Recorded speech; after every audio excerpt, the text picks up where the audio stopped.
की।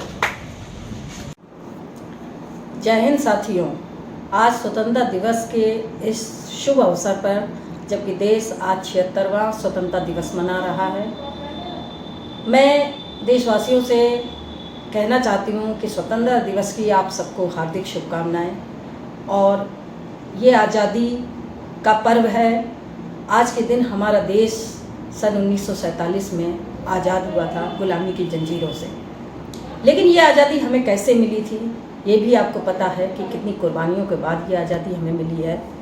तो इन कुर्बानियों को हमें बेकार न जाने देने के लिए आज़ादी के प्रति हमारी बहुत जिम्मेदारी हो जाती है कि हम अपने देश को आज़ाद बनाए रखें। और आज़ादी के सही मायने क्या है ये भी समझने की आवश्यकता है।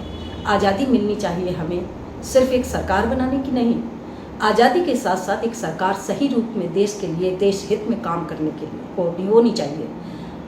देश को गरीबी से आज़ादी मिलनी चाहिए, देश को बेरोजगारी से आज़ादी मिलनी चाहिए, देश को अन्याय से आज़ादी मिलनी चाहिए। इन सभी बिंदुओं पर हमें सोचना चाहिए कि क्या आज हम सही मायने में आज़ाद हैं या नहीं हैं। अगर ऐसा लगता है कि हमें इन समस्याओं से आज़ादी नहीं मिली है तो हमें सोचना चाहिए, देश हित में सोचना चाहिए और सोचना चाहिए कि हमें ये क्यों नहीं मिली आज़ादी। इसके लिए जो सरकार कार्य कर रही है क्या वो सही कार्य कर रही है, राष्ट्र हित में कार्य कर रही है या नहीं कर रही है। ये सोचना प्रत्येक देशवासी का कर्तव्य है और एक जिम्मेदारी भी है।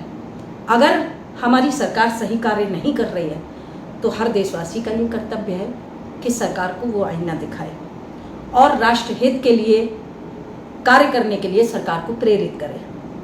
और ऐसी सरकार बनाने में भी हर देशवासी को सोचना चाहिए कि हम एक देश में सही सरकार का।